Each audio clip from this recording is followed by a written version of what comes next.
let's talk about I don't know. Hi, Steve. How you doing? I'm good. I'm good, Michael. Man, I don't even know where to start. Usually it just flows. So And I'm then doing it well. goes, Thank you. And then it goes, and then it goes, and then we find it. I'm a little thrown off my game here. I've had an interesting week. Tell me about your interesting week. It's been I don't like to use the word busy, but it's been a busy week. Why don't you like to use the word busy? This is something that I also learned from Adam and Tom. Is that Yeah. People often use the word busy, and Tom calls it the busy badge, right? They I say see what like, you're "Oh, saying. I'm busy," but they're not really doing anything. Okay, kind of like the concept of like busy work. It's Right. like a waste of your time. They view it as like, "Oh, cool, you're busy," but like, what are you actually getting but were you done? effective? Yeah, Okay. exactly. Were you productive? Were you like? I would rather be not busy, but I would rather work 6 real solid hours and feel good about the work that I did than like be busy for 12, right? And I feel like this past week I've been stuck kind of in between those two things. Okay. Right? I've been stuck in the like busy work, but it's just like a bunch of phone calls and a bunch of random things that are popping up and like actually getting the stuff done that I need. So it's been a combination of those two things where it's like maybe I'm doing 4 to 6 hours of like real solid work every day. And like That moves the ball forward. that's great. Do you have to do the other work? Like you have to do the other work in order to get to this work, though? No, not necessarily. It's just been sorry. No worries. It's the only person that my phone rings for is my wife. Okay. So. And we have a rule, and I get to say this on whatever, not television, but I get to say this live, is that she's calling me, and I'm not picking up right now. But if that rings again in 3 seconds, I have to pick it up. Was that an alarm? Or was that a That was her. ring? That's her phone call ring. Oh, really? Okay. Yeah. Okay. So like, sometimes she'll call me and I'll be in a meeting, and if I don't answer, it's not a big deal. then right? she gets it. Then, Okay. But if it's important, Then she she'll calls call me back. again, Okay. and then I have to answer. Okay. So No it matter wasn't what I'm important. doing, I'll pick up the phone. Okay, that And makes sense. If she calls a second time. Yeah, I'm generally like that with my kids. Although I mean, like if they call, I'll at least answer and be like, "Hey, I'll call you back." Type of Yeah, thing. like if I'm in the middle of something or that's not super important, I'll always pick up. But like in this moment, I'm with you and we're filming a show, Right. and so I'm not going to pick up the phone. Right. But if she calls again, I will. Then you will. Okay. Yeah, that's our Allowed. That's our rule. Okay. So busy. So Busy, yeah. I feel like no, I don't need to do the busy work to get to the important work. It's just been like the busy work has been coming up sporadically. and basically blocking you. Not blocking, just adding more time onto Right. my Okay. day. Okay. So that's why I'm saying I feel busy, because I've been busy the last few days. Where like yesterday I got to get a ton of work done, but I really only started doing the like deep work at like 4:00 last night. Okay. So That's tough. I worked from like 4 to 8. I just had that extra time. I was like, you know what? I'm not gonna go to the networking event. I'm just gonna. Oh, so you didn't even go last night? I didn't even go last night. I just Okay. You should have sat stopped by. here. We were there until like 9. You should have stopped by my place. Oh, I'm sorry. By the way, I was asleep by now. March 12th. Another one. March 12th? Yeah. Nice.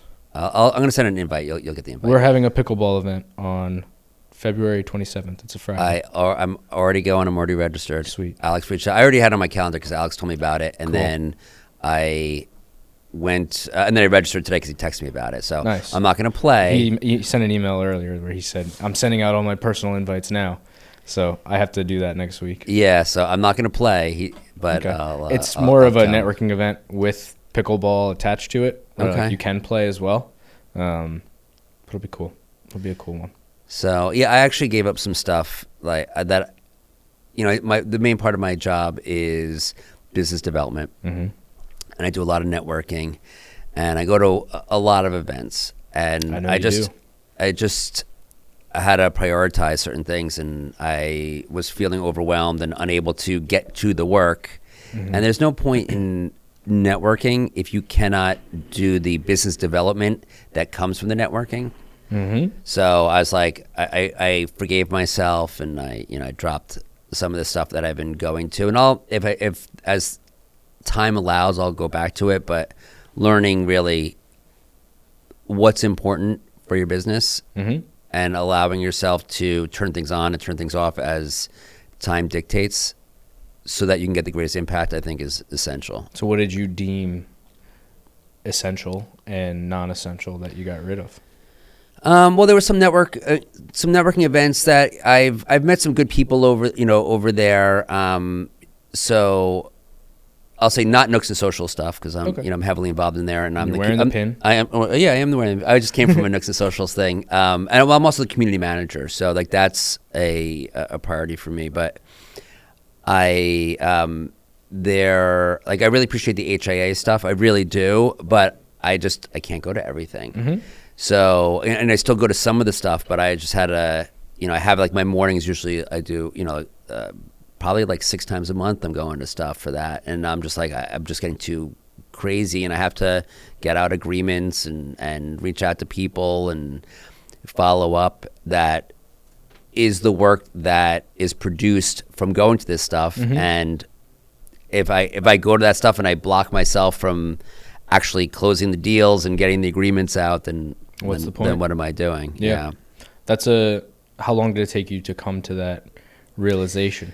Like, how long did you have to do too much of it to realize, okay, this is where I need to be spending my time and energy? And well, I've been looking at my schedule. Like, I've been booking out like 2 weeks in advance now. Like, so it's like, all right, hey, let's get together. And it's like 2 weeks out. And then and it was kind of like, like the busy badge, right? Mm-hmm. Like, like, yeah, look at me. I'm like, look how busy my schedule is. And then that's exactly the context that Tom talks about it in as well. Is like, people will do all these networking events, but like, what are you actually getting out of it? Right. And here, here's the double-edged sword is, you can do this and get nothing out of it. Sometimes you end up, very rarely do I like meet somebody and close a deal right then and there. Oh yeah. Right. However, I've been at events where I went to a holiday party, MacArthur Business Alliance. I went to their holiday party, and Adam, who's been on your show and you obviously know very well, says, "Hey, Michael, you should meet this guy," and he introduced me to the guy, and then he was like, pulled the parachute and he left. Yeah. And I talked to the guy, and he says to me, he goes, "You're the reason why I came here tonight," and we're onboarding him Cool. on Monday. So that's what, 3 months? Yeah, but I mean, and that's but immediately, like, everything went very smoothly, and then we have to go through the process of vetting. So just for the audience, I have a virtual staffing company called Mm-hmm. UStaff 360, and the company provides all different types of remote staffing services, such as administrative support staff, software developers, video editors, paralegals, bookkeepers. Pretty much if it can be done remotely, UStaff 360 can help with that type of work. And there's a vetting process. So it happened, relatively quickly. This was at like the end of December, or like, maybe or the middle of December. And then we started the vetting process. The holidays happened. We started the vetting process in January. Now it's February, the middle of February, and so it was relatively compact. Yeah. So I'd say it was like a 2-month period, but like 3 weeks is vetting, and then as you're going with the agreements and all type of stuff. But my point is, you never know, so it's very tempting. Yeah. To feel like, well, you never know what's going to be there. Who am I going to meet there? But you know what's going to happen when you don't get your agreements out. You know what's going to happen when you're not responsive to people who need, expect you to be responsive because they're your clients. Yeah. So it's a balance, but it probably, yes. Like, when did I realize that? I got to a point where I'm like, I can't go tomorrow. Like, I just have too much stuff to do. And then I realized, like, you know what? It's okay if I don't go. Yeah. It was almost like an epiphany. Like, like forgiving myself for not being able to do everything I would like to be able to do. Mm-hmm. Yeah. So. I love the groups like Nooks and Socials, which I'm a member of, and there's been other groups that I've been a member of in the past and that I've been in and out of these things. But even with Nooks and Socials, I have my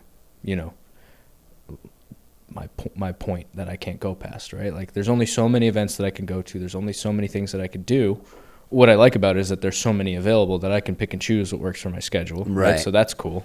But like, you know, I don't need to see the same people 5 days a week. Right. I need to build the right relationships with the right people, and certainly need to invest time into those relationships and be at those events, because like you said, you never know who you're going to meet. And I've been meeting some very cool people at those events for the last, you know, month or two that they've been happening. And, but yeah, it's just finding that balance that works for you to be able to get the work done, right? Because I'm talking about being busy and, you know, not getting the work that needs to be done. Like, that's the situation that I'm in as well. It's like, I need to get agreements out. I need to get these things out. Last night I had to sit here, you know, until 8 o'clock at night. Instead of putting my daughter to bed, I had to get that stuff done. Right. Because I just didn't have the time to get it done during the week. So something has to give. So I'm learning that, and I'm not someone to block time out, which I really and I've heard the concept of blocking time, and I'm gonna have to break down and actually maybe make a couple of blocks of my schedule, and like that's a get work done, like sit down at the computer and knock stuff out. So that's, so lessons learned as I go along. I've only been doing like the networking for a year, and I feel like I've done very good at like creating relationships and all that type of stuff. Yeah, I mean you're very well known in the circles. Well, you know what, and I like people. I feel like that's like a superpower, and I feel like most people, they like individual people, but they don't like people in general. I love meeting new people, and I don't say that as like I'm a people person, but I really like. I think you're a people person. Yeah, but I'm a people person, like and not like in a generic sort of way. Like, I really enjoy having like deep conversations with people and getting to know people, and then I love connecting people with other people, and it's something that satisfies me. It gives me a sense of purpose, and it happens to do very well in the networking space. Yeah, I mean, talking about you being a people person and your superpowers, right? I think one of your superpowers is that you're a generator. Like you're someone who, in my opinion, and from just observing you and being around you and getting to know you, who can make things happen, not just for yourself but for others. And you also are able to generate energy from the people around you. I won't name names, but like we had an event here for Nooks and Socials that you were at, and like someone had to leave and go to the doctor afterwards, right? They had an appointment, and I noticed that affected you. Yes. Right. So not like you were very it's affecting me now, actually, but yeah, and they're totally fine. They're totally fine, by the way. But like it is, yeah. In that moment, as I've gotten older, I tear. You were very just like, easily. "Hey, man, hold on, I just need a second." And I was like, "Are you okay?" You were like, "Yeah, I'm worried, right?" Like, and you have this ability to sense energies. I think that not a lot of people do. I think it's one of your superpowers. Yeah. Well, thank you. I call. You know what I like? I call it a bioenergetic feedback loop. Like, I'm very. I've been told throughout my life that I'm a very smiley person. Like, I like people, so I smile a lot. And just that little bit of energy exchange, it kind of lightens their energy, and then it kind of comes back to me, and then lights my energy, and we end up in this like upward spiral of positive energy, and you feel it, and it feels good. 30 minutes ago, you walked into the studio. Yes.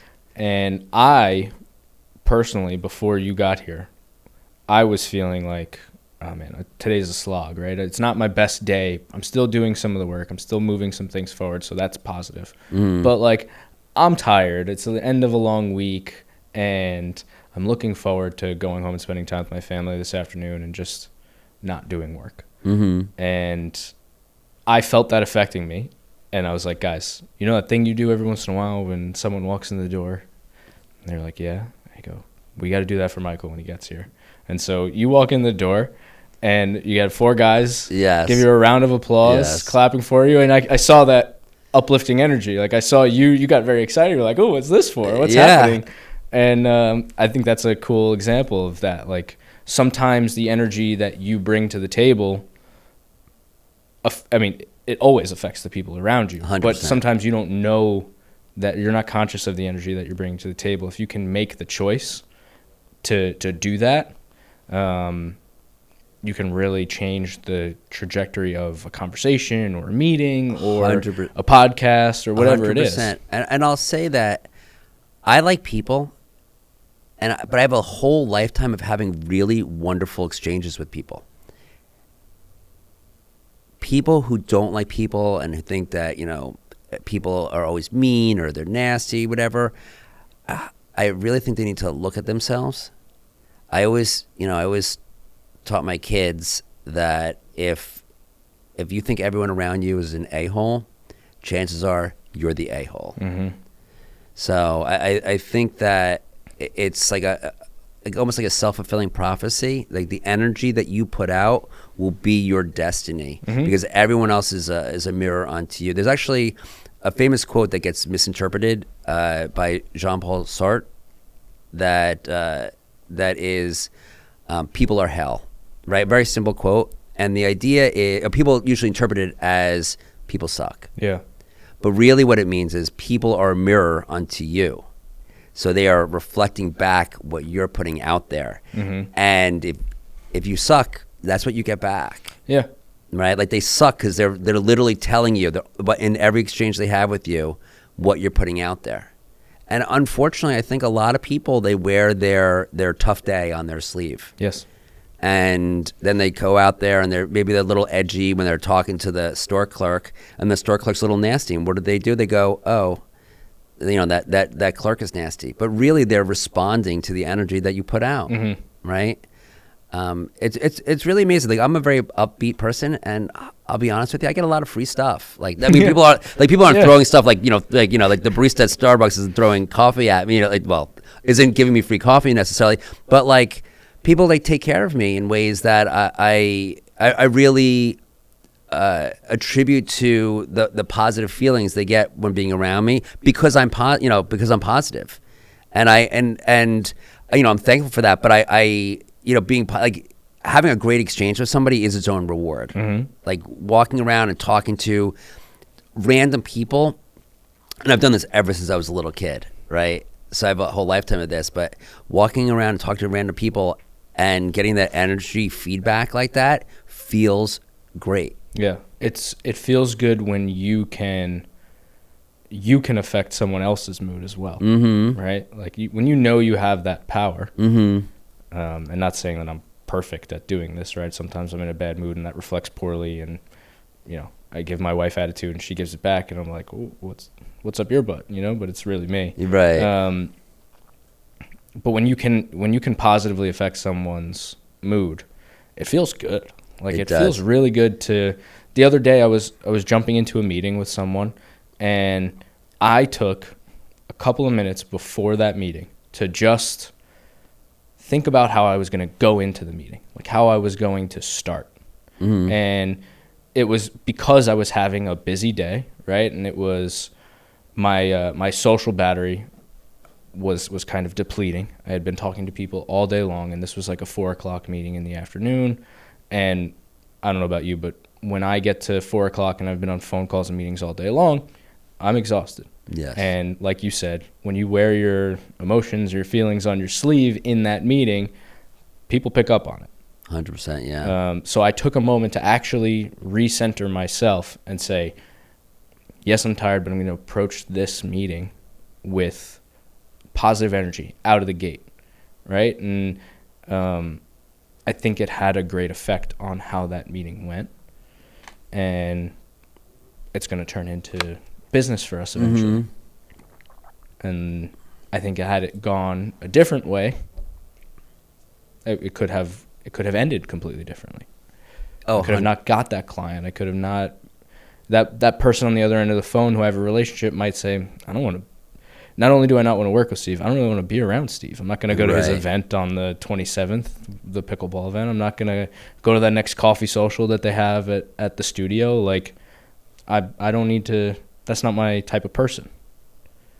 Yeah, that matters. So last night I had an event at the Mock Pit. Plug the next one. When's the next one? All right. Well, that's March 12th. And it's primarily for like people in business that want to kind of talk to other business people, but also really hang out with good people. I like zero structure. I throw some snacks down And zero alcohol. and zero alcohol. And by the way, if you have kava, it's a really relaxing beverage that opens people up to socialize.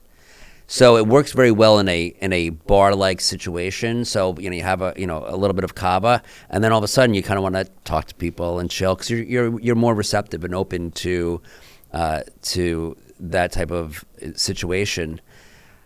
We had like maybe 15 people there yesterday, but they're all there with no expectation. It wasn't like they were there to like close business deals. It wasn't like a classic networking event. It was more just like a social, relaxing event, and people had a great time. Most people stayed there for like 2-3 hours, and it was just a really nice thing.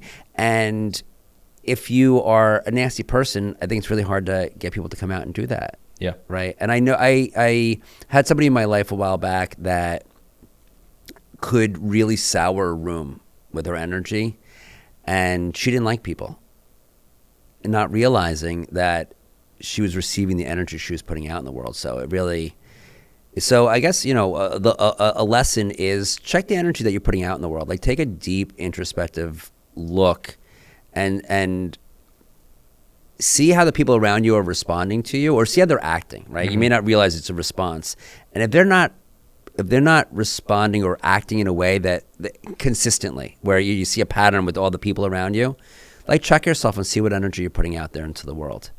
If you're able to have a nice time, make people laugh, not everyone's funny perhaps, but like just have a nice conversation, a meaningful conversation, one that you're not like trying to close a deal, out of desperation or out of like that's what you were taught to do. See what kind of energy you put out there and how you change that energy, how that comes back to you. And I think you might be surprised. So you seem very obviously self-aware about this stuff and the energy that you give off. And you mentioned that since you were a kid, you were always that like bubbly, outgoing, gonna talk to everyone, make them smile type of person. Maybe bubbly is not the right word. Yeah, but I don't know about bubbly, but talkative. Like I've got report cards that that my teacher was calling me motor mouth. Yeah. So I definitely like talking to people. I was a little bit, I was a unique kid.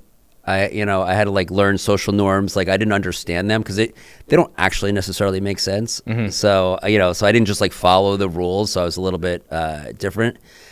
But I always liked that. But I think were you going to? I was going to go into. Was there ever a time where you weren't this way, and like learned a lesson or caught yourself being like a period in life? It could be a down year or a down couple of years that you were not this type of person, and then at the end you were like, oh, why am I being like this? And then you revealed who you really are today. Or have you always just been Michael? And that's cool. Generally, but I had anxiety growing up, and it's like serious anxiety, and which is why I'm gluten free, right? And yeah, the audience doesn't know that we recorded an entire podcast. Yes. Before this one. Yes. Like a month ago. Yes. Maybe a little longer than that. It was flawless. It was great. We talked a lot about not this type of stuff at all, actually, which is cool that we can cover all these different topics. But I messed it up, and we lost all the audio from it. But it was a lot of nutrition and stuff like that, which I'm very passionate about. Yeah. But so I had anxiety, and I also had more of like ADD, not ADHD, and I'm not a big fan of like those types of labels. I think a lot of it is really like what we're putting into our body, and I definitely have learned that over my life. When I was a little kid, they put me on Ritalin when I was 12, and I would say if you want your kid to do drugs, give them drugs as a kid, right? Like. And don't teach them that they can alter their minds. Yeah, with these substances. and alter their minds. Like alter your minds, and then when I do this, I feel different. Yeah, so maybe I should try this. So I spent my my life like I didn't feel like that was like my essence. I felt like that was not my hardware. That was in like my software, like what I was doing to myself, more of an environmental factor. And I'd always like test and try different things. And I came across a book. I don't agree with most of the book. It's called Grain Brain by David Perlmutter, but he talked about a link between gluten and anxiety. I know people who are gluten-free who still have anxiety, so it's not everyone's problem, but it may be some people's problem. If you're curious, like, check that out. And I went gluten-free, and my anxiety disappeared. Now, so I had a lot of anxiety, but when I was around people, it elevated me. So people didn't realize I had the issue in the first place, right? So definitely, I mean, we're all complex human beings, right? Yeah, they're definitely. It's not binary. You're not like, okay, I'm outgoing or I'm not outgoing, right? There's all these different factors. It's I have anxiety or I don't have anxiety. It's like it's a spectrum of things, and right.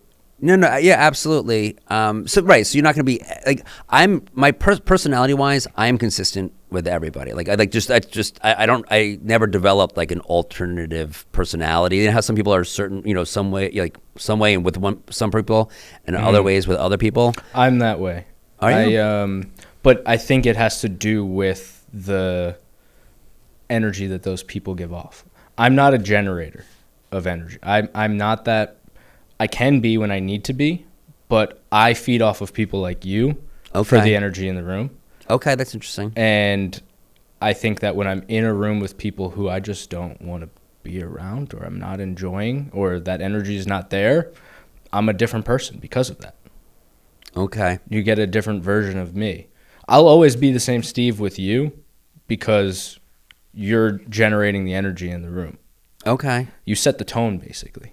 Okay, that's interesting. I think most people, and I think of this as like on ideas and thinking. Like most people aren't ideas people, and I like to consider myself an ideas person. In like the personality tests, ideation is like my top quality, and I think most people are replicators of other people's ideas. And that's not a bad thing. Like you can't have, if everyone had their own ideas, how would you have like a cohesive society or, community, village? I want to ask a deeper question about that Sure. before I let you go. Off on a tangent, not let you go into the world. When you say ideas person, I'm a believer that there are very few actual unique new ideas being created all the time. But it does take a specific type of human, I think maybe this is what you're talking about, to draw those connections and come up with the ideas on how to do the next iteration of the thing or build this thing a little bit differently or, solve a problem in your business or anyone else's business, your client's business. Where like if you looked at it from the outside, you would say, that's not a new idea the way that he solved it, but you're the one who thought of the solution. So I very much agree with you that ideas are like bird nests, right? If you ever look at a bird nest, if there's a bird nest near human beings and there's garbage there's gonna be garbage woven into that bird nest, right? And I'm not to say that the point isn't that it's garbage. The point is that the bird nest is made up of the material in the given environment. I would be surprised if there was anybody who whole cloth could come up with something that didn't have some sort of foundation in their environment in some way, shape, or form. Yeah. I would say the people who are more creative aren't creating something from nothing. They are looking at aspects in their environment and using that information in a more granular level. So so it's very hard to see where it came from, but you'll see little bits of different things that are woven together. So I agree with you 100%. I don't think that it's completely original. I think it's about synthesizing information. But I'll give you an example of the Beatles. They're my favorite band. That's a really good term, synthesizing information. Yeah, I think that's what it is. That's something I spend a lot of time in my head, and I will surf my mind, and all of a sudden you feel like a connection, and there's really nothing that feels better than that. Like it feels really good when you're like, oh, all right, that's interesting. I found the missing link, or I made those two things. Those two that's ideas how I had. I that's put them how together. It all goes together, and it comes out in surprising ways. And but going back to the Beatles, the Beatles, they if you listen to their music, they're so original, but all of it stems from somewhere. They've just been able to create fusions in such. If you copy something in large portions, then it's easy to see, like, oh, just look at, like Oasis. Great band. I really enjoy their music, but they have a lot of the tonal sounds of the Beatles, right? They've been compared very many times to the Beatles. Okay. And or there are other artists where, there was a song, Silent Lucidity, which sounded very Pink Floyd. A very hard band to do the title their space. Silent Lucidity sounds like a Pink Floyd album. Right. And if you listen to the song, it just has that sort of, and it has like Hush Now Baby Don't You Cry, which is a lyric from a Pink Floyd song. And you can very easily see who they were inspired by. Correct. Whereas the Beatles were, and you could see, especially in their younger years, you could see where their inspirations came from. But as they started developing and getting in front of the trends, like at first they were just really technically amazing, and they were very creative within the genre. And then they started like breaking the genres and fusing the genres, but they were fusions. They weren't just completely made up of nothing, but they were creating something original. Mm-hmm. And I think that's the thing about like creative ideas is they are original, but the pieces that they're made from aren't from nothing. And you find it along the way, right? Absolutely. You find those pieces and you say, oh, that's interesting. I'm going to do something with that. And then you do that thing and you iterate on it, and then you become the Beatles, right? Your business is an iteration of, there's other people who do virtual staffing right around the world or around the country or wherever. I'm sure there's plenty of other companies that would be considered the competition. Of course, yes. But the way that you've landed on your specific service and your specific way of doing things is that you had an idea, said, oh, I could do something with this. And then you had your skills and your partner's skills that came into the flow. And you're like, oh, we can do some technical things behind the scenes here to build this correctly. And then out of it came you, Steph. Right. So yes, and the partners have their personalities really will determine those are like those random pieces that you're kind of sewing together. And the way that I build a business and do business development leverages my personality, right? So I'm not a social media person. I don't want to sit there and do it. Although I'm working on building out our brand a little bit more online. Your brand is the brand, by the way. Your personal brand is the brand. Right now it is, but that can only scale so much, right? But it is. It's done. I think it can scale unlimited. Okay, well, I'm actually going to be I'm going to be putting myself out there, so I am going to leverage. Don't overthink it. Okay. Just be you. Okay. There are a lot of people out there will connect with you, and that will lead to business. Well, I appreciate that. And I hope this doesn't come off as like self-centered, this whole conversation. No, not at all. I'm here complimenting you. Yeah, no, I appreciate it. Well, I'm going to compliment you. You have a very relaxing energy to you. I get that a lot. So, and I feel like this whole space is like that. I complimented you last time, but that video is not coming in. I'll tell you a quick story. Dan, my partner in the studio space, I met him less than a year ago.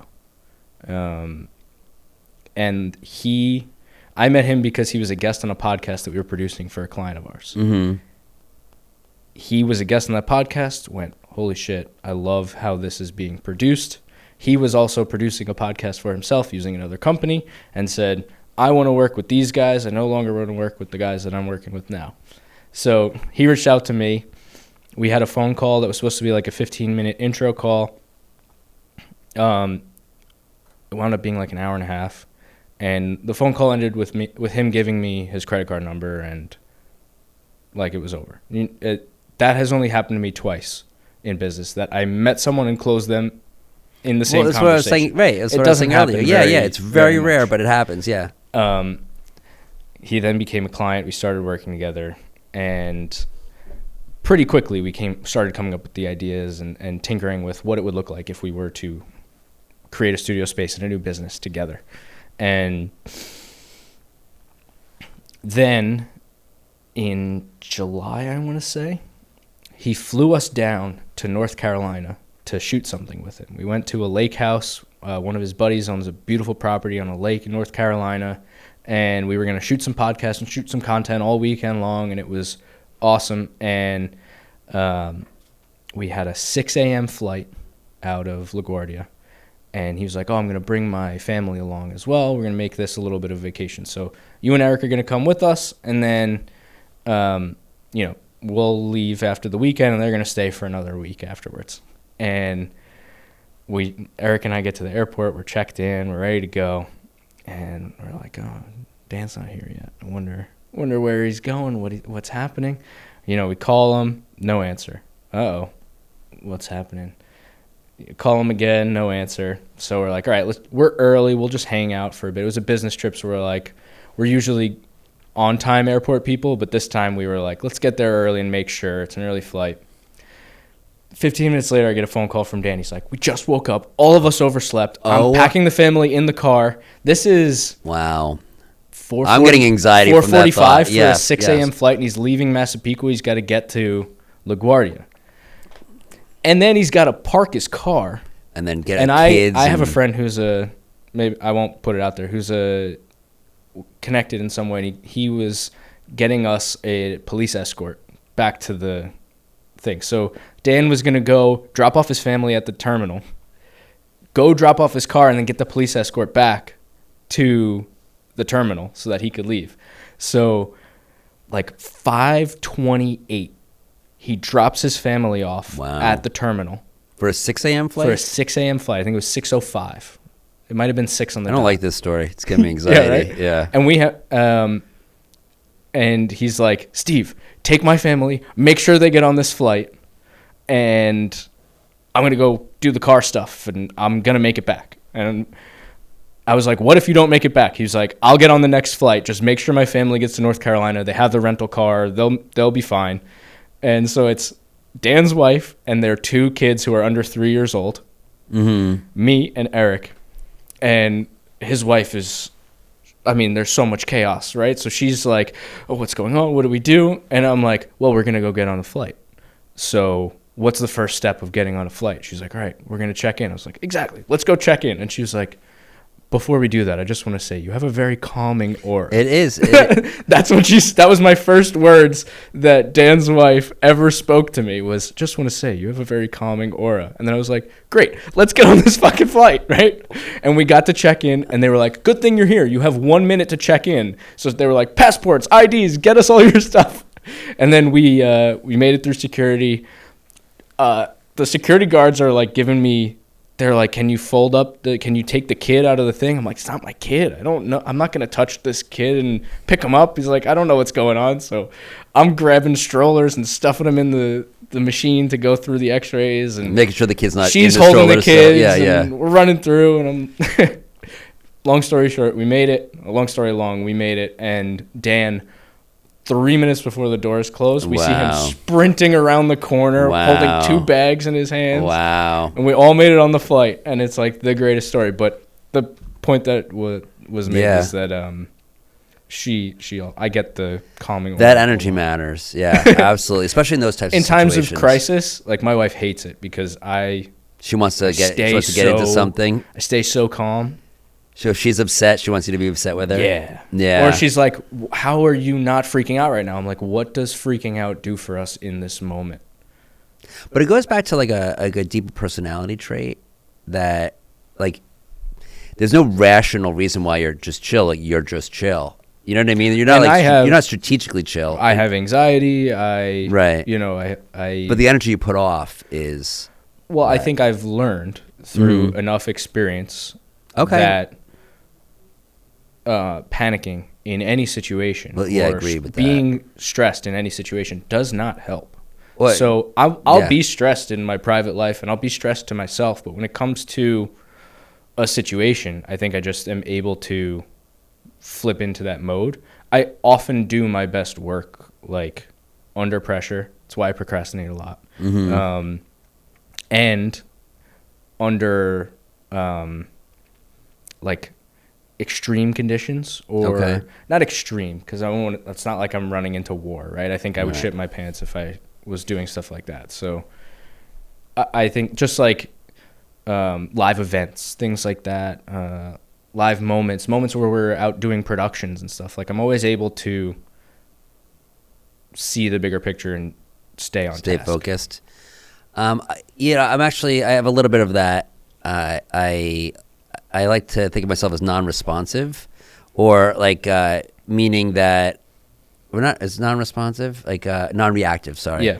Non-reactive, where I don't want to just react. I want to think about what I'm going to do. And I got a really strange compliment when I was 23 years old. I worked in dining services for a large corporation, and I worked there as a student, and I was there for like 5 years. And I was made a manager very young, and then I moved up the ranks and whatever. But I was leaving, and this guy Bob, who was the director, who I didn't have any sort of meaningful relationship with, he gave me an interesting feedback that I didn't appreciate at 23. And he goes, "You know what I always appreciated about you?" He said, "When everything was going crazy, you'd always come up and be like, all right, what's the plan? Right? Like, what are we going to do?" And I remember there was another manager who we'll say was not as non-reactive. And there was we had two sides to the dining service, and we fed like 1,200 people in a sitting. So this was like a pretty hectic situation. And there was like a fire alarm or something happened on one side, and then he wanted to. So then he's like, "All right, we're gonna close that side down, and everyone go to the other side. Oh wait, no, now it's open. So send everybody back." And it's like, whatever we're gonna do. And I said to him, and I was not at his level, and I said, whatever we do, we need to stick to it and just execute that plan. We can't just keep on going back and forth, because now everyone's confused. So it's really like that's a superpower in and of itself. Isn't it funny how those things from a long time ago will stick with you, or they like almost form your internal identity in a way? I have I actually don't know if my friend even knows this story or that it has stuck with me for this long, but when I was in college, I was part of this volunteer organization that was doing events, and one of the events that we were doing was a talent show. Every year they did a talent show, and our group had to do like a dance at this talent show. It was stupid, right? It didn't mean anything. I'm hoping you're going to perform it for us today. I wish I could remember. It was to Toxic by Britney Spears. That was the song that we danced to. And it was like just a group of kids, 21 years old, all getting together on like a random Saturday afternoon to figure out a dance for this talent show. And like there were going to be kids around, right? So it was for the kids that we were doing this thing. So no matter how ridiculous you look, at least it was for the kids, right? Yes. And we were raising money for a good cause, a cancer organization. Like it was cool to be a part of, and everyone wanted to be there. But I was late to this thing, and nothing was getting done. Like nobody was doing anything. They weren't practicing. They weren't rehearsing in any way. And my friend Jess calls me, or I don't know if I called her or she called me, and I was basically like, "I'll be there in 15 minutes. Like, sorry, I've been running late. I had this class, or I had this thing going on, and I'll make sure I'm there." And then I heard her put the phone down and turn to someone and say, "Don't worry, Steve will be here in 15 minutes, and then we'll get shit done." Like, that's nice. And I don't know if she even knows that, but like that's something that stuck with me. That I was like, cool. Like that's how people that could have gone the other way. Like, Steve's gonna come here, and it's gonna go straight down. Yeah, but it's an energy thing, and you know what? When you have that space, that mental space, it gives you the ability to execute with a clear vision, then just have your body start doing stuff. Mm-hmm. So, and by the way, it really works well for doing a podcast. I'm sure that your relaxed demeanor helps guests relax. Like it's just I'd be instantly curious what people's feedback is. Well, I'll tell you my own. This is I'm not a big. Like, I'm very outgoing, but I don't need to be the center of attention. Mm-hmm. And even doing those little 1-minute talks at a networking event, I'm not like overly thrilled to do it. I mean, some people get up there and they're like, my heart races before I have to do it. I don't, but at this point my heart doesn't race, but I'm like, oh, what am I going to say? And am I going to sound like, an idiot or whatever? And sitting down here, it just seems like the most natural thing. Like, I like the having the microphone. I like having it here, mm-hmm. but it just, first of all, the space is very comfortable. But then you just kind of go in there and you have a very chill voice. And it's very calming, and then we just get into like a nice flow of a conversation. So I really think that as someone who does podcasts, meaning you, I think it definitely helps your guest. At least it helps this guest. Like, Oh, just thank kind you. of, kind of just This roll is just right an into episode it. of us complimenting each other back I and know, forth. For an I hour. know. We're going to announce that we're Yeah, dating will they, soon. won't they? Will I they, know. won't they? I know. Oh my God. Caesar's losing it over there. We won't. But not that there's anything wrong with that, right? So, Yeah. so yes. I often wonder, similarly, how my hosting has an impact on the show and the people who are sitting across. And one of the things that I have to balance all the time is like, when do I speak versus like lay the groundwork? So Joe, for example, who you know, Joe Rivera, Yeah. was sitting in that chair 3 days ago. Love Joe, by the way. And I prompted him with one question, and then he spoke for 23 minutes straight, and I didn't say a word. Like, I set him off. And Okay. like, you could see the gears start to turn in his mind, and then he went into, like, I don't know if it was something that he says on stage or something that he does, but I just saw something click, and I was like, I don't need this anymore. Like, I can just sit back and watch this and just be around it. Like, he just went, and for 20, like, it was motivating. It was like his whole story, and it was so perfectly said and done, where Brian was the engineer for that episode, and when we walked out, he was like, that guy was fucking awesome. Like, Yeah, Joe. I've seen him speak. yeah, He's first of all, he's a really sweet guy. yeah. He's sent me referrals out of the blue, and which he doesn't have to do. And I'll go out to like lunch with him and hang out. Like, I saw him speak at Live to Lead, so that was Joe Beauchamp's event, and Joe Rivera spoke, and then I went out to dinner with Joe afterwards. And he is an absolute pleasure, and he's good at what he does. Like, he's good at like motivating people. He's got an amazing story. You know what? Actually, I find very endearing about Joe is his relationship with his family. That was something that I kept asking him about. I kept trying to go deeper into that, and he didn't give me too much on it.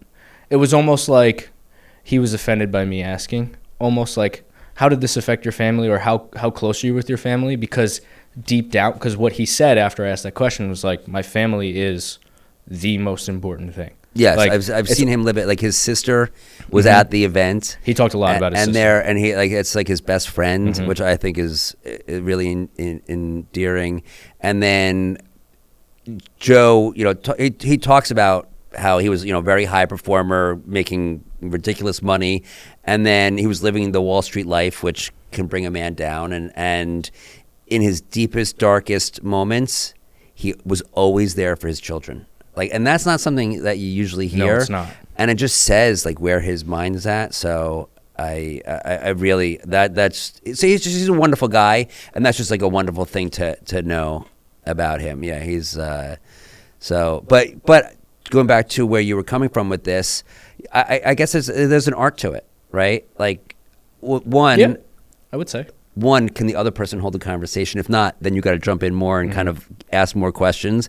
And if they can, or if they're going on something, create the space. There's nothing worse than when you see somebody on a flow and then the other person just wants to interject for the sake of interjecting. And I think this kind of probably comes from your calm demeanor. It's like you don't need to jump in, which I think serves you well. Like, as long as Joe is doing something that is making sense and kind of going forward in the conversation.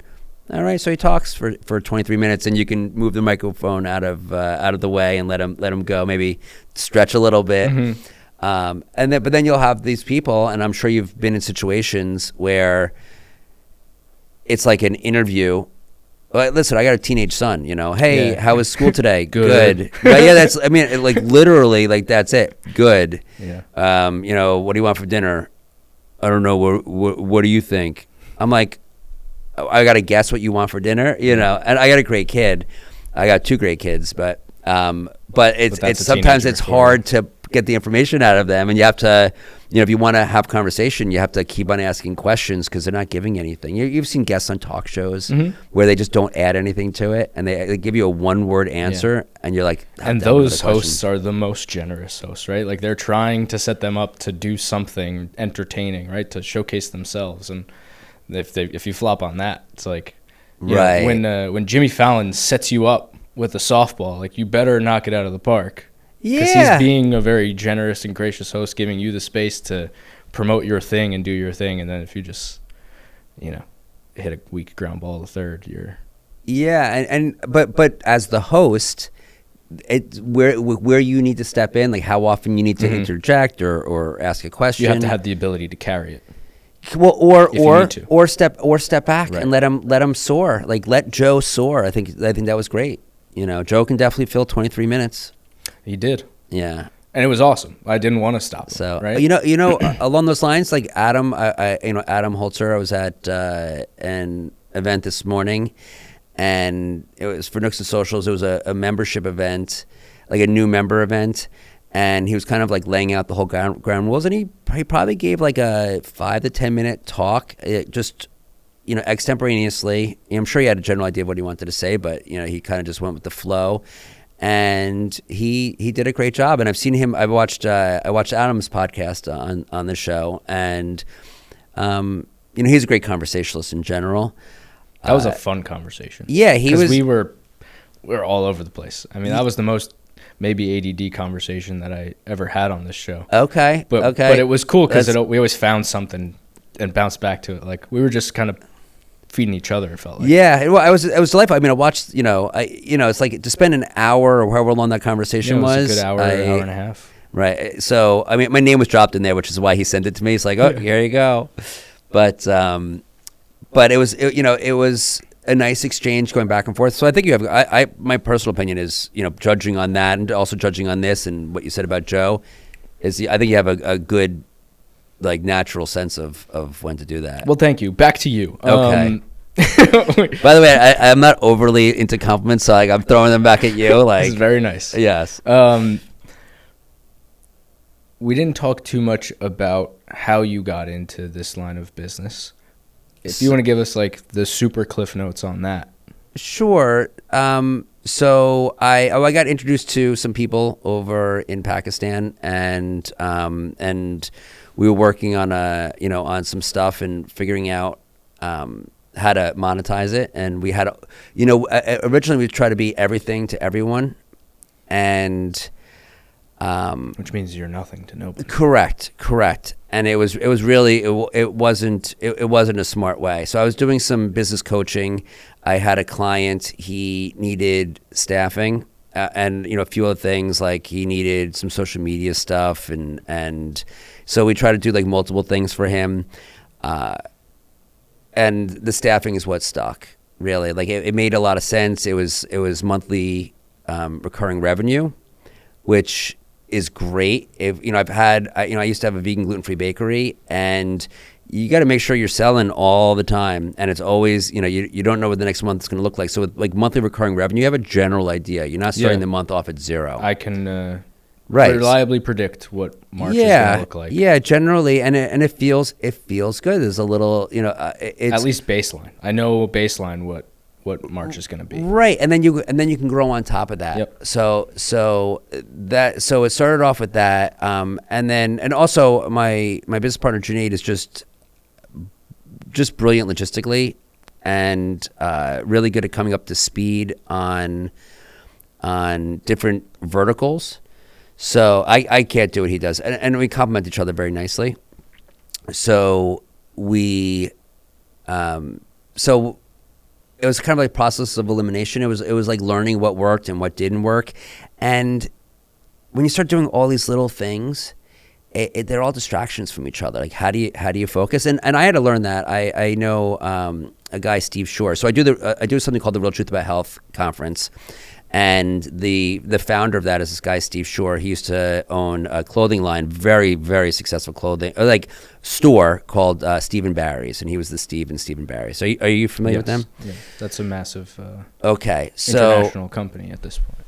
Well, no, it got away. bought by private equity, and then like private equity does what private equity does, but so it's not around anymore. But he did very But well. I know there. the name. Okay, but no, they had 276 locations across the country, and Steve, who's a good friend of mine, said to me, he said, you can't do everything. Like, I'm an ideas person, and Barry, he said, was an ideas person. And he said, you remind me of Barry, and who always would kind of try to do a lot of things. And he's like, you really need to focus on one. And it really had me think about that, because I have a lot of different ideas, and they can cannibalize each other. They cannibalize your time because they're competing for your time, and you dilute your effort when you do too many things at once. So that's when like the staffing really began to resonate, and we were good at it. And Junaid was amazing. Like, Junaid's ability to read people is great. Like, predict, like, this person, like, they seem good, but here's what's going to happen with them. And so it just kind of grew out of that, like what worked and what made sense. And we shed all these other things that we were doing because they were really distractions. And I'll also say, and I noticed this with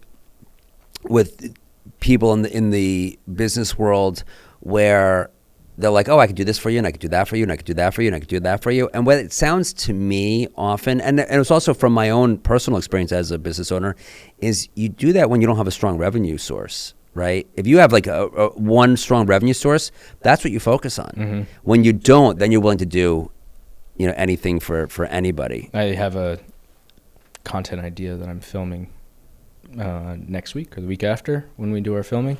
That is basically talking on that subject, especially in the marketing world that I'm in, where it's like people often market themselves in the marketing world as specialists, and we are very much video and content and social media specialists, and that's our lane. Like, people come to us for a website, it's like, no, I've got 6 people I can refer you to that are great. They're all different price ranges and work like different personalities that could work with you. So I'll refer that out. But there's so many people who are like, we are, marketing specialists. And then you look at their websites and like, we do SEO, we do marketing, we do paid ads, we do content, we do podcasts, we do, your emails, we do your SMS, we do they list 18 things. And it's like, so you're not really a specialist at all, any of those things. And you find out it's one guy doing it, and right. It's like, how could you be good at all of these things? They're not. But they are able to fulfill a service, and they're trying to piece those things together and say like, okay, cool. Like you said, they don't have a solid revenue stream. So, this person needs email. Like, yeah, I could do the email as well. They came to me for a website, but I could do the email also. Cool. Right. If you have a large group of people working for you, okay, then you can have you different. Can certainly expand into different right, areas. like like talking about Junaid again. Junaid does a certain aspect in the company. I do a certain aspect of the company, and and it works really well that way. But I if I was doing all of this, I couldn't do what I'm doing. I mean, I don't have the same skill set that he does. Right. But I can go and meet people, and, in staffing, people are really trusting you with their business. Right. And they, so you have to build that trust relationship, which goes back to networking. Right. Which is networking. I said this today at the meeting, and I really believe this, which is a lot of people think networking is about meeting people, and really it's about developing relationships. So people will walk away with a stack of business cards and thinking that they networked, and okay, they did the beginning part of the networking, but just because you are networking doesn't mean you have a network. And a stack of business cards is not a network, right? You're going to call this person, and they're a stranger. Just because you met them that one time, you really need to develop those relationships and those trust relationships, and you never know when that's gonna manifest. Going back to Joe Rivera. Joe, because we have a good relationship and he likes me and he sees how I comport myself and he sees how, what other people say about me. I've got multiple clients in the community.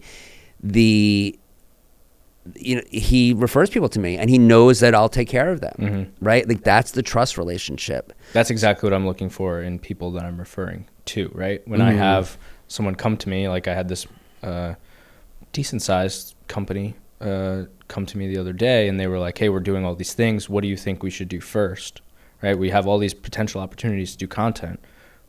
Help us build the roadmap. And then the guy asked me about their website, and I was like, I think you should start building this foundation before we begin. Or maybe we can do some content to fill out the website for you first before we start moving forward with this thing, but you really need to get this centered in. And now when I'm referring him out to an Asaf perhaps, or my friend Dean, who owns Mission Disrupt, or a handful of other website developers out there, like, I know those relationships are going to take care of that person, and that's exactly what I need. Like, I don't need a kickback. I don't need dollars from you. I need you to make sure that Wayne is taken care of when I refer Wayne to you, because that's a reflection on me. 100%. And right, and you know what? It's a great place to be the person who people come to when they need something, because then you can help people in your community, and then they help you back, and that's a beautiful thing. But you just do it so much that you don't need to like wait for like, oh, you owe me. You do so much that they're going to do it. In fact, if you do it with that in mind, you're going to lose. 100%. If you try to do it, if you're only doing it so that if I refer you someone only so that one day you refer me someone, and then I'm waiting, and then it's not happening, and I'm upset that you haven't referred me, like. Right, then you're like passive aggressive the next time you see them, and it's well, I don't even know how you keep track of that, unless you're only helping like people 5 people. But people have you know what? It's so funny, and I really should kind of track it a little bit, but I connect people all the time, and I remember the other day someone's like, "Oh, thank you so much for for introducing me to this person," and I'm like, did I? Sure. And but they were a great fit, but I probably. Like today alone, I've connected 2 or 3 people. Like so that'd be 6 people altogether, right? I've made like 2 or 3 connections today, and I do that all the time, which is why Adam is like, I want you to be the community manager. Yeah. And I don't know if I said this earlier, but when I asked him, I said to him, I said I need to focus on my business, and I can't have this be a distraction. I said, what do you need me to do? And he goes, you're already doing it, right? And so yes, that like the connections and it goes back to kind of the positive energy, just putting that out there, making connections, being there for people, and then they want to be, they want to be there for you. Yeah. And that to me is how you build a network, and that's how I enjoy selling without selling, Well, you're providing a service that people need, and you genuinely that's believe true. in. I love helping businesses. And I feel like I'm a people person. I love helping people, but I really do. And then going back, I'm an ideas person, so I'm always like, oh, hey, have you tried this? And you could do this, and let me connect you to that person. And it really, it definitely builds goodwill. And that's not even necessarily my intention. I like to help people, and that feels good. And if someone takes an idea of mine and they actually use it, like that to me is the biggest compliment. Yeah, that's like cocaine. Yeah. It's a lot cheaper though, but yes. So, but it really it feels good, and I forget exactly where I was going with this, but it's just a great way. It's a great way to live a life of purpose and do well in business. Yeah, it was coming off of the intention of the networking and connecting people. Oh, right? If you're intending to profit from the connection at a later date, or you're only doing this so that later on you can ask for a favor. Yeah, that's a toxic mindset. Yeah, right. And by the way, how you network is probably how you do everything in your life, right? And you're gonna be let down if you only do things for people with the expectation that they're gonna pay you back. Listen, if you loan somebody $100, okay, it's fair to expect that money back, like for them to actually give you that money back. Yeah. But if you help someone carry in their groceries, like, do they have to get you back? If you're like, wow, I know somebody who'd be great for you, let me introduce you to them. How are they possibly going to know if they can pay you back that way? But what I find is that when you genuinely do help someone, they do want to help you back. I'll give you a perfect example. And they always do in the end. It's just not, like, you can't expect it to be an equal or greater than dollar amount or whatever it is, or it could be it could be that my basement's flooding and I need someone and you connect me with that person, right? So that's not leading to new business for me, but you're helping me with my basement that's flooding. Right. No, absolutely. When I started networking, I met Adam and I met this guy Howie on the same day. And I was at an HIA event, so great opportunity to meet people. And Howie, do you know Howie? Yes. So very sweet guy. You introduced me to him. Oh, did I? Okay. Yeah, because of the event that you guys hosted. Oh, okay. And At the Mock Pit? No, at that at Street to Table. So we did an event together, right? And you came to the event. So very sweet guy. He has a company called Fiber New, where he fixes plastic, vinyl, and leather. And I remember, I always have the inclination. I always people's skills in the back of my mind, and even when I was a kid, I would do this. And like, okay, how can I leverage that? Like, how can I help them or build something with that? And I remember going like, I don't know what I'm going to do with that, right? It's just, it's a very particular niche. Yeah, you don't run across it too. And, I haven't met anyone who needs his services. Well, once you start looking, it's almost like, I see dead people, that type of thing. Like all of a sudden you start seeing this all over the place where I'm like, oh my God, that chair's ripped. And 2 days later, I'm at the dentist and there is a beautiful, beautiful office. The guy clearly does well because the office is stunning. And I go to sit in this beautiful exam chair, a gash that was at least this long, right across the middle. And so I'm like, I clicked a picture, sent it to Howie. I said, can you do something about this? He's like, yeah, I can fix that. So then I went to the dentist. I said, are you trying to get this thing fixed? He's like, yeah, I've been trying, but I can't find someone to do it. I said, I got a guy. He ended up doing $3,000 in business. There was awesome. 2 chairs that needed to be fixed. And, I did it just because, like it just seemed like a nice pairing. And afterwards he's like, I need to get you back. Like I need, and he, like, that was his intention. Like, he's like, I want to take care of you. And, and he, introduced me to some people. So, when you do it, there definitely is an element of people want to reciprocate. They want to take care of, and I always say this, and I teach this to my children, take care of the people that take care of you. I usually say it to my children when I want them to remember, like, hey, help with the chore. Well, also help with the chores. Like, I'm taking care of you. Make my life a little easier so I can better take care of you. Yeah. Right? And I really believe that. Like, take care of the people that take care of you. And when you put, and a lot of people are into reciprocity. If you take care of them, they want to get back. So I think that's a beautiful thing. You're helping so many people. I try. And you're doing all these amazing things in the community and Nooks and Socials and beyond that. How can anyone watching help you? You mentioned that question earlier before the show started, and I should have done a little thinking. But, how can they help me? Well, on the smaller scale, if you know somebody who needs virtual staffing, if someone's like growing their business and they want to, we get really great talent and at an affordable price. So if you know somebody who is even considering it, send them my way. As far as what, have a conversation with me, hang out with me. That's a great way. Let me get to know you, and then we'll kind of figure out how things work. I love, kind of going back to, I like connecting people, whatever. I like to get connected to people. So, and that just kind of builds out a network, and you never know what it's going to be. So there's the very clear answer of, hey, if you know somebody who needs, this virtual staffing, great. And if you, or if you know somebody who you think I would jive with in any way, shape, or form, I would love an introduction, and then we get to know them, and then we find what their synergy is. There are people in the network where we're, I'm always like, I'm meeting with them and I'm talking to them. Dante's a great example. I don't know if you know Dante. I actually am in the middle of setting up a one-on-one with him. I met him briefly at the event here. So I was talking to all the different people who are wonderful guy. And how old are you? I'm 31. Okay, so I think he's 32. So he's like, you guys are like right in the same age bracket. There's a lot of ways that we can work together as well.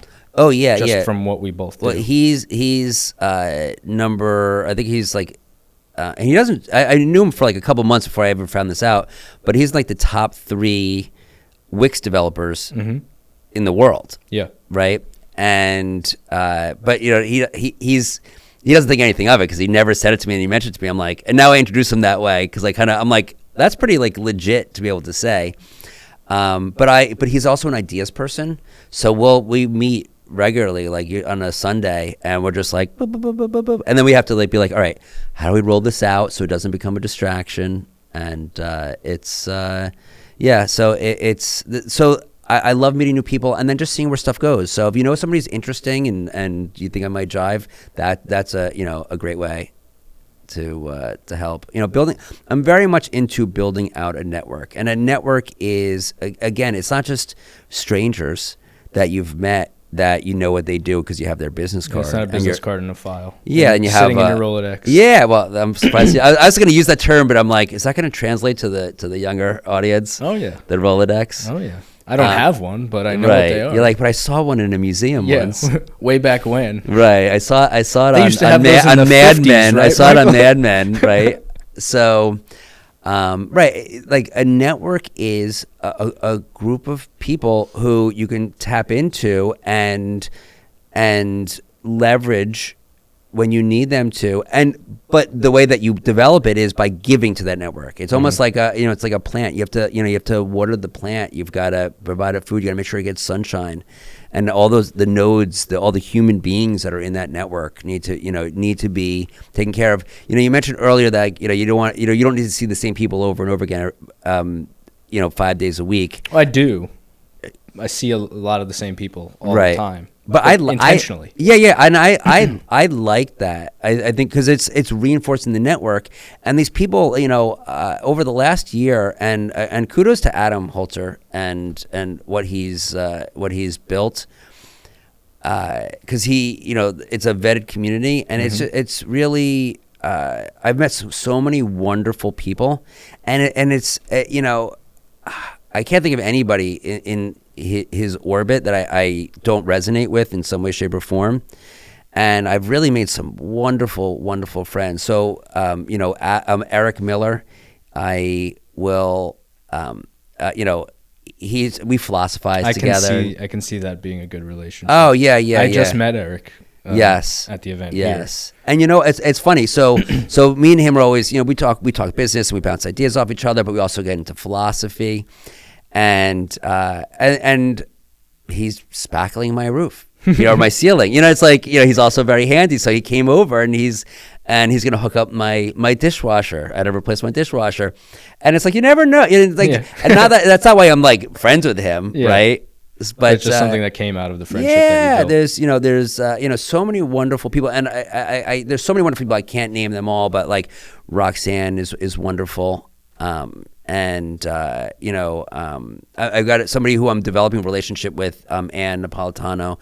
She's wonderful, wildly outgoing. She probably matches my outgoingness. So really, I know Ann.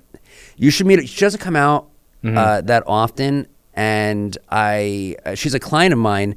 And I hadn't really had a one-to-one. So we actually have a lunch that we're going to, but we went to that dinner experience that it was at Hunter, the restaurant. Yes. And it was excellent. She sat next to me. We were just like, boop, boop, boop, boop, boop, boop, boop, boop. But I can, and we were talking about being outgoing and I'm really at a far end of I call myself a hyper extrovert, right? I like meeting people and I can do it all day long. She's at that level. And she has a lot of remote staff. Actually, all of her staff is remote, and she is she'll have like a monthly happy hour remotely with everybody. That's cool. And it just shows so you could tell a lot about a person by how they comport themselves, and the fact that she like cares to bond says so much. So I'm looking forward to developing, that friendship and that relationship as well. Russ, I'm going to kill his last name. Di Grioli. Yes. Right. So I have to think it's phonetic, but it's, still a little challenging. Di Grioli, wonderful guy. And we're always, kind of ideating with each other and figuring stuff out. So there's so many people. When I want to go out and have a real fun time, Nicole, Yep. she's a blast. And I'm going to go out to lunch with Nicole and Joe. It's a 1-to-1-to-1. So, that we're having. It's a lunch triangle. It's a lunch. You call that. You can call it. You can call that's fair name. And it's so everybody, and there's so many. I literally feel bad because there's so many wonderful people that I got to mention this person. I got to mention this person. Yeah. But I'm gonna cut you off because we're coming to the end. No, that's beautiful. Yeah, that's beautiful. I ran out of things to say like 20 minutes ago. It's cool. That's good. We didn't even talk nutrition. When people want to connect with you and talk about nutrition and veganism and all the gluten-free and the things that we didn't get to discuss on this podcast, how can they connect? I know you're saying that you're starting to have a little bit more of a social presence. Maybe you want to connect with you on LinkedIn. Maybe that's a good place. Yeah, LinkedIn, Michael Strahl on LinkedIn. I own UStaff 360, and it's a picture of me kind of standing there all kind of glum in a jacket. We got some behind-the-scenes photos. Maybe you can replace it. All right. Well, that's what I'll do. I think I do need to replace it that way. And have a better picture up there. So LinkedIn would be a great way to connect with me. I was going to give my email. If somebody wants to work directly with you, then you can. How can they get in touch with you? Do people give out their email addresses? Sure, whatever you're comfortable with. Some people have dropped their phone numbers. I'm not giving you my cell phone, but Michael at UStaff 360. It's the letter U, the word staff, the number's 360.com. And Michael, Michael, for those who get confused with the A and the E. And you can reach out to me that way, and I'd love to help. And if you're curious, let me know. If you have questions about anything, in that vein, let me know. I'm not going to try to hard sell you. You're not a hard seller. No, I'm chill, and things go where they go. And so if you're curious about having a conversation, I've even helped people who with their own virtual staff that they had at another company, kind of leverage it.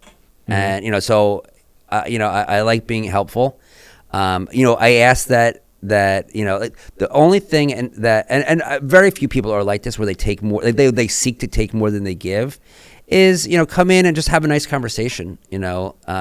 But really reach out to me, and I'll help it any way that I can. Awesome.